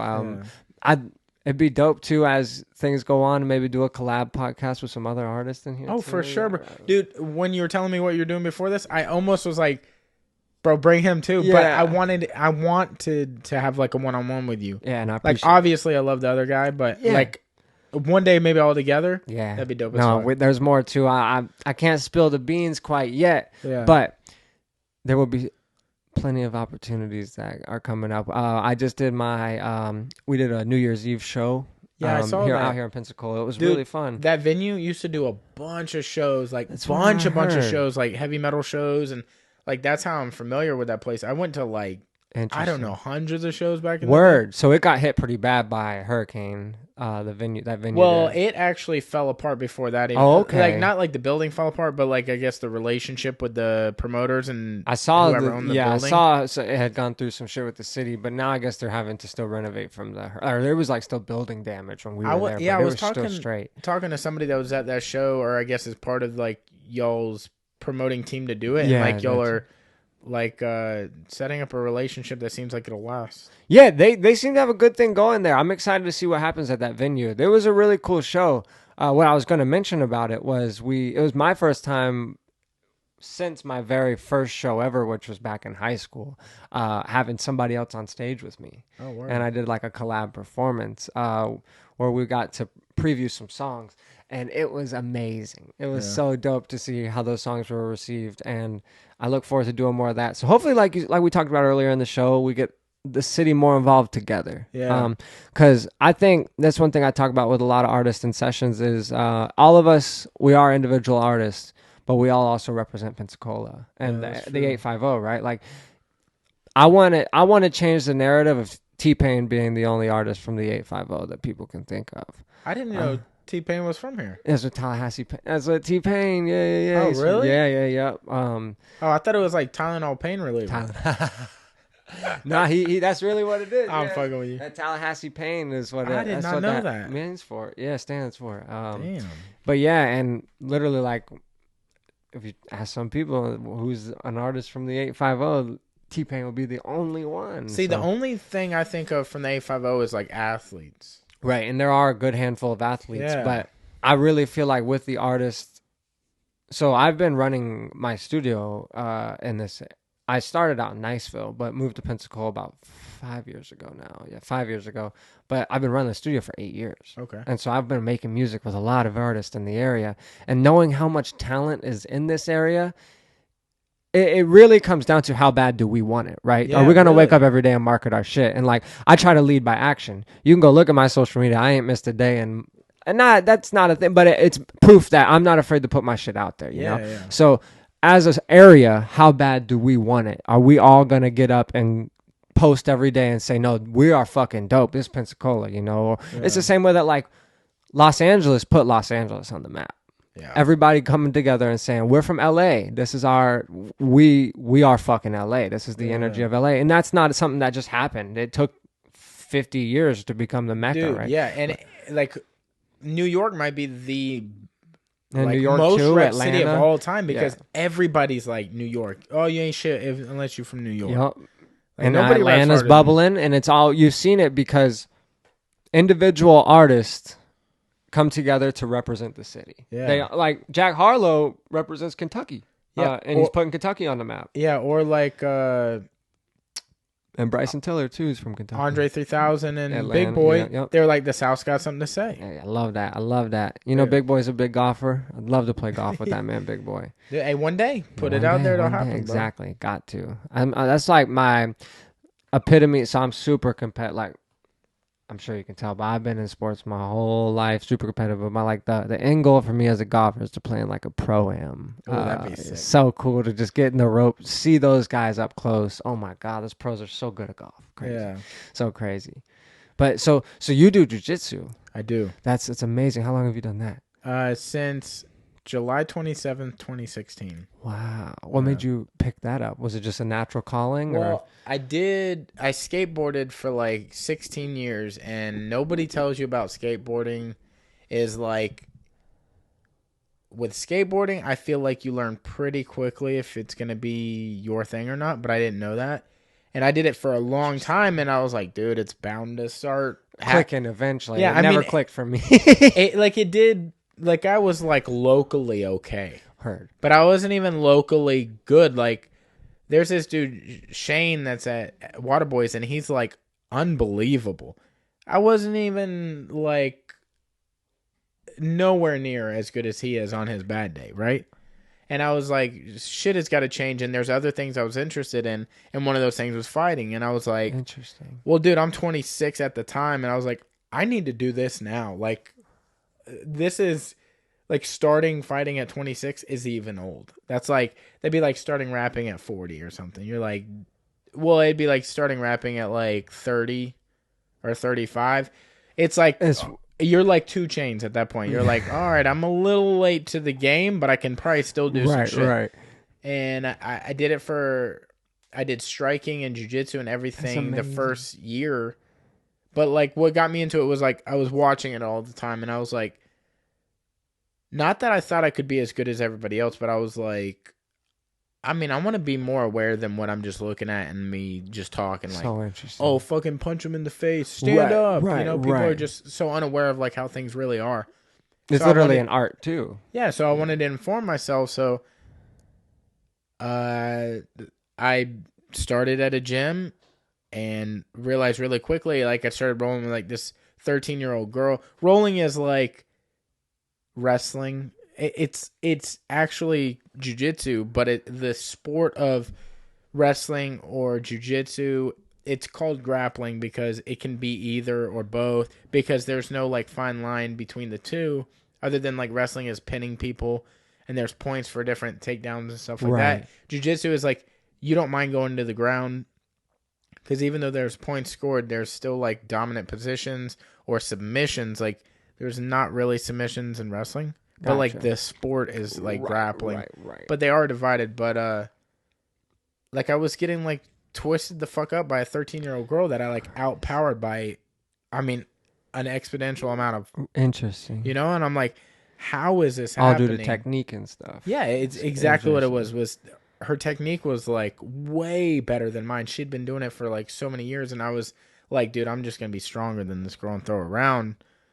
And no, you're not. So and I watched this same girl or like people her size do the same thing to like bodybuilders and stuff. And it was like, it was nothing to them. And I'm like, what? Yeah. So it like hooked me, and I've been doing it ever since. And like amazing. Just over the past year or so, I've been teaching it. And it's like something that I love about teaching is like, even if you're not as like, you think maybe you know something really well, but once you start teaching it, you know it even better. Facts. Because, like, you're, like, looking at it through a different, like, scope, and you're like, maybe I'll show you how to, like, set up the camera or something, and then I'm like, as I'm doing it, I'm realizing things about how teaching. I set it up. Yeah, and I'm like, damn, that is sick how I did that. Or, like, oh, dude, I didn't even notice I was doing this. Right. That's, you know? So, like, technique and jiu-jitsu, like, I'll be teaching, and I'm like, man, I know I just taught this, but it was like on the fly that I even realized I did this, and this is a good like little critique to it that I'm gonna start like really realizing I'm doing. It's interesting as hell. Yeah, and in jiu-jitsu, it's like maybe you realize you do something, but the goal is to eventually do it enough that you don't have to think about doing it at all. And that's the same thing with any art, right? Yeah, entering that flow state. Yeah, you know, unconscious, but you're there. As I can 100% relate to that. Like, that's amazing that you can feel that. That's amazing you can feel that. In you could probably set up like a beat, like the way you research the beat, the way you set up like the actual track. you probably don't even realize you do certain things. I'm 100%. Yep. So maybe I'm sitting there watching you set it up for somebody or setting it up for yourself, and I'm like, whoa, what the hell? And me, all I do is press record. And I think about this all the time. Being an audio engineer, I do a job that I feel every artist should be able to do, right? Yeah. But I am not. I become unaware that. So I audio engineer at a studio out here in Pensacola too, called Fresco Recording. Dope ass studio. And I become unaware a lot of the times that like people hire you as an audio engineer because they can't do what you're doing. Yeah. And I get, so what is remedial to me is just loading a beat up in it. Just like you said, Yeah. It's amazing to me that is how I've become so accustomed to that just being something that's regular, right? Exactly. And it's just amazing. And it just blows my mind because I can remember, the 14-year-old me that was like, how do I do any of this? So it's just crazy to me that it's so wild. But every human experiences these things, but at different times, right? Yeah. So interesting. Dude, it's to relate it to like your 14-year-old self. Like, I got bullied in high school, but I never thought to like do anything about being bullied. I was just like, fucking, that's where my place is at in life, Interesting. right? So like now when I walk around, I no longer look at things like that. I look at, like, I used to fear, like, in certain situations where I was like, dude, I might get beat the fuck up here. Because I've been jumped before, like, just walking around. But now that's not a thought of mine anymore. My thoughts are now, because of, I guess, how crazy things have gotten in life, is like home invasion. Like, I'll be in bed at night and I'm like, did I fucking hit the deadbolt? Yeah. I don't think somebody's already in the house. I think I don't want anyone to get in the house. Or I'm like, are there going to be situations where somebody might get shot or something, like, or fucking car accidents? I no longer think when I'm walking around with me or like a crew of people I'm with, I don't fear people were around. Not that I think I can beat everyone up, but it's like I know I can defend myself and get away if I need to. Right. Or if it comes to it, like, and we got to fight, like, I believe in myself. Like, right. But like learning jiu-jitsu and like the martial arts in general, you're gonna typically try to avoid these situations, unless you're just out for blood and like that's your vibe. Like, I feel you. I think it more so helps you diffuse situations than entice them to happen. Yeah, 100%. That's super interesting. I feel like my connection to like that feeling of, I don't want to say paranoia is the word, but like that connection of like being hyper aware of your surroundings, is like I try to just remember that like kind of like I'm only in control of my response, so only control the things I have control of. It's so interesting though when you start to bring in like the fight or flight response, right? Like, especially when it comes to a point where you have no situation like getting, or where you have no choice like getting jumped. It's amazing to have the confidence you have now in yourself in that situation, right? Whereas like some people might lack that confidence. Exactly, because I'm not interested. Like, you would think now more so than ever, I would be like, let's fight, because you're unaware of what I know or whatever. But like Hilton just started jiu-jitsu, and so he's really getting into the swing of things, and he's strong as shit. But like, because I know technique, when we roll, it's like, I can feel you're strong, but it doesn't matter that you're strong, because I know angles and I know timing. That's so crazy. It'd be like somebody starting on a track before the track is press play. Like, he thinks he's in a good spot, but he's not. Right, yeah. And you're like, not yet, dude. You'll experience that. Like, artists will come in to record with a whole song written, but they didn't write it to a beat. Yeah, and dude. I would write, like, my notebook is full of, like, songs, and I'm like, but I would be listening to a song, and I'm like, I'm writing it to that song, and I'm like, I can't write it to that song. But I didn't know that then. I was just like... And it's just like you said, you thought you were in a good position, but only an experienced person would know that you weren't. And that's the beautiful part of the journey with life, and it's so amazing that there are so many parallels. Like, it's wild to me. There are parallels between jujitsu and music, but there are parallels between jujitsu and life. There are parallels between music and life. There are parallels between golf and life. Like, dude, music and life though are like so fucking close. It like the line is like, it's not even a line; it's a fade of color. It's so you're just on one side or the other. Like, it's not even like. Well, yeah, it's kind of what you were saying earlier. With like, it could be Black Sabbath or Kodak Black. Like, that can be artists you listen to back to back. Yeah, it just depends like on every how single you feel, day. right? Yeah, You know, it's so interesting. Music is a constant changing state of emotion, but like how you can tap into a flow state in jiu-jitsu the same way that you would when you're just playing a guitar. You know, that's the same flow state. The same way that, like, when I'm standing over a golf ball and I know I'm going to hit it, it's just a flow state of trust, right? I know that this is what I've done. Yeah. Same way when I step up to a microphone and I'm getting ready to perform. I've done this song before, or I've rehearsed it. I've practiced. I'm prepared. It's the same thing with you. It takes time to get to a point where you have that wisdom to say, okay, I know I'm in a good spot, and then be confident in it. Dude, like, learning from my students has been one of my favorite things that has ever happened to me. That's interesting. Yeah, I Dude, bet. One of the coolest things that one of my students has ever said to me, and it was a throwaway. He wasn't even trying to be like prolific with what he said. He was just stating exactly how he felt in the moment, and it wasn't even profound to him. But he was like, dude, I'm never going to get this. And I was like, you're just not going to get it yet. Like, we're learning it right now, and it'll come to you. And he said, time takes time. And I was like, fuck, dude. Like, in that moment, I stopped as he was talking to me. I was like, wow, dude.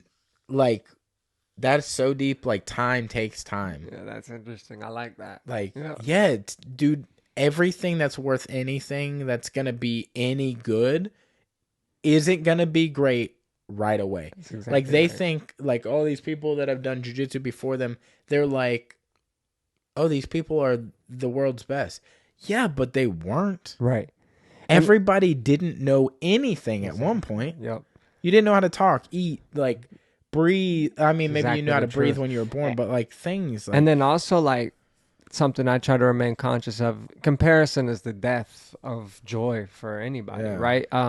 And so, like, thinking about, well, I'm such and such age, and so's younger than me, but they're at a higher place in this journey than I am. Perception. It's like, it's all because, well, also preparation meets opportunity, right? They are prepared for the opportunities that were presented to them. If you want to get to that place, you have to put yourself in position, prepare, right? And so, like, there's no time limit. Age is not a defining factor in anything. And there's no time limit based off of age. Like, to be the best rapper, right? Because so-and-so got a Grammy at this age, it doesn't mean you're not going to get a Grammy at this age. You just have to be prepared when that time comes. Or some people lose that battle, you know? They give up preparation because they compared themselves. You know, the comparison stole the joy. I mean, look at Leonardo DiCaprio. He didn't get an Oscar until he was like... Right, that's a crazy story. So many fucking hits. I just had to watch the Titanic for the first time. But it was at different times when somebody had maybe a better hit in the critic's opinion. Yeah, exactly. It's all timing, and that's exactly kind of what I talk. Like, you will receive. We were talking about this earlier today in the studio. You will receive everything that's coming to you when you're supposed to. Right on time. Yeah, you can't force anything. Nothing. You just can't give up before. That's what Nipsey Hussle has one of my favorite quotes ever. He said he went through every emotion in this, and he said the only difference between him and anybody else, he just never gave up. Yeah. And that's the truest shit. Like, I had I work marketing in a cybersecurity company. I could have easily copped out and made that took a corporate job for the rest of my life, you know? But I wanted to chase what I knew was my dream. Like you said, I know I'm a superstar, but you got to know it before I go. Yeah. And I wasn't going to be okay working a desk job without letting you know that I'm a superstar. Yeah. And I'm not going to be able to do that if I commit my life to chase somebody else's dream. I have to chase my dream. And so that's where it's like we all have these choices of when that time hits Yeah. It's all in perfect timing. Yeah, exactly. It's people get too caught up in living in the what ifs. Yeah, facts. Are you gonna do something about it? It's exactly. If you believe these things about yourself, or if you believe like there might be a possibility, like what is the worst that could happen? You don't make it. You already haven't made it. Truth. Or at the end of the day, it's a consideration that some people just suck. Yeah. I'm just kidding. No, I mean, I just want to some people suck. Dude, like this podcast might eventually just suck. Like it might just never go anywhere. That's not true. But I mean, you got to put yourself out there and try. And bro, we see you doing it, and it's just by us showing up today, you know, that's how you know this shit isn't gonna suck, right? Yeah. Because if it's guaranteed, there's a clip of Kanye talking with his mother, and she said, "You do this at your level every day. How can you be denied?" Yeah. So like if you just keep showing up, some people won't suck for long, you know, like it's going to become noticeable just because of the consistency. Yeah. And you already know this, but the way that you respect the professionalism, like people will feel that, man.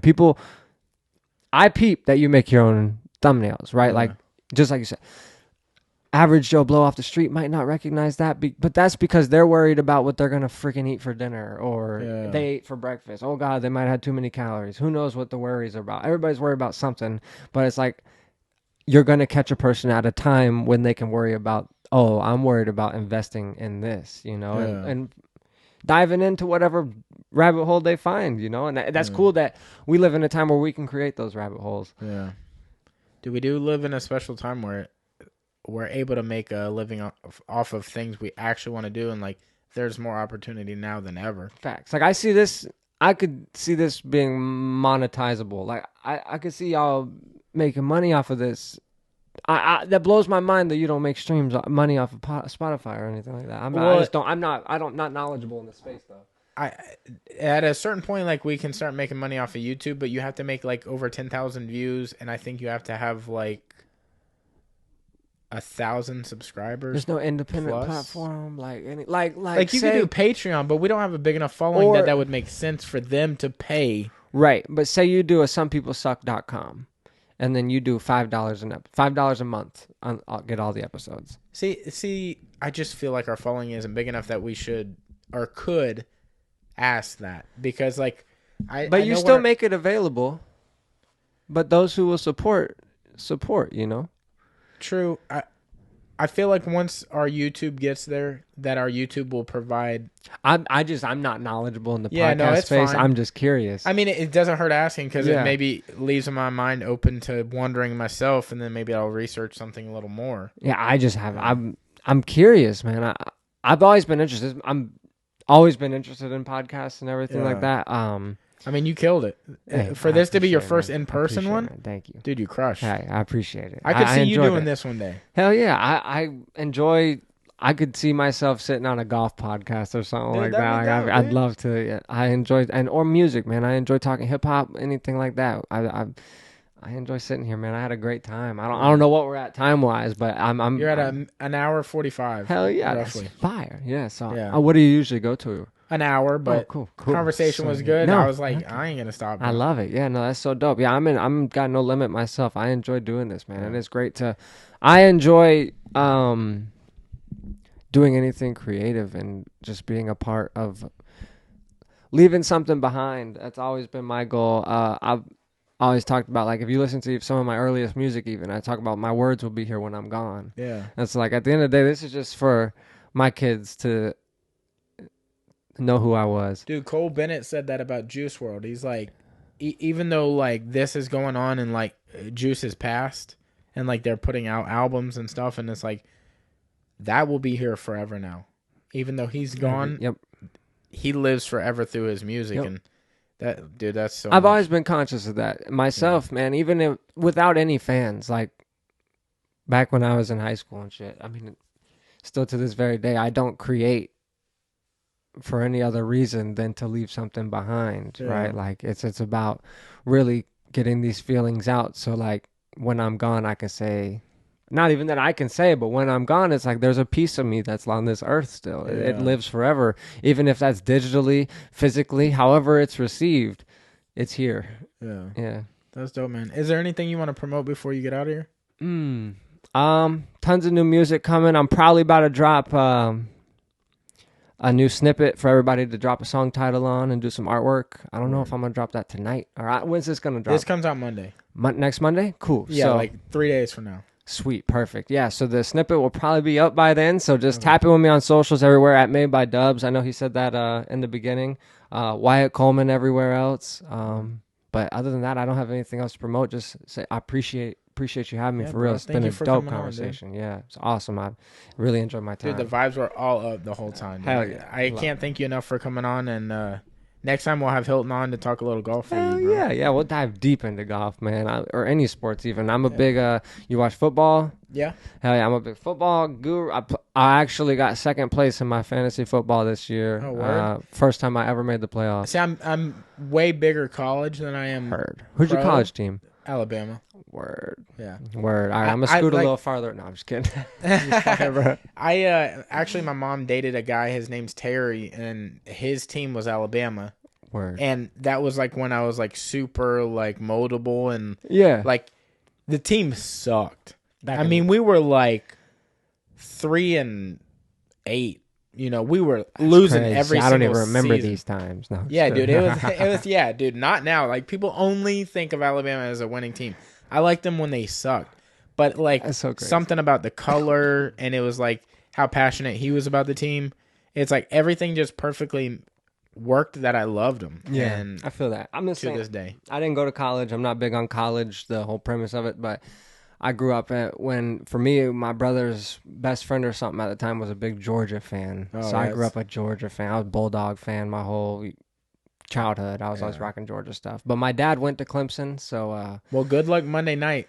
Yeah. Hopefully, I feel like it's Georgia's time. But like I said, as I've grown up, didn't go to college myself, so I don't feel like I can claim a college. But I wouldn't give a shit about pro football if it weren't for fantasy football. I literally had never cared about pro football in my life until I put some money on it. And then I was like, okay, I better learn because now I'm playing for money. And I made the playoffs. It was pretty cool, man. I ended up losing by 4 points or something like that in the championship. But, man, I'll come back next year. But, yeah, I'd love to we'll have a good time on the next one. I'm grateful that the opportunity's there, too. That's going to be awesome. Hell yeah, bro. Yeah. We'll get you out of here. But y'all tune into his stuff. His album, like I assume you're dropping an album pretty soon? Or are you going to do the single route? So, what will be coming soon will be a few collab projects. Okay. And then I'll be dropping some more singles. I'll probably have... I've scaled it back a little bit. I'm no longer dropping a song a week. I'll probably have a song a month for the first few months, and then I might ramp up a little bit. But there would definitely be some surprises mixed in between as far as, like I said, collab projects and stuff I have going on that end. I'll be producing a lot of stuff. Yeah, yeah, dude. We got stuff coming. Well, tune in to Made by Dubs on Instagram and all other platforms and listen to this over and over again. Yeah, throw it on repeat. Yeah. Show everybody some love. Guys, bro. We're getting out of here. Yee!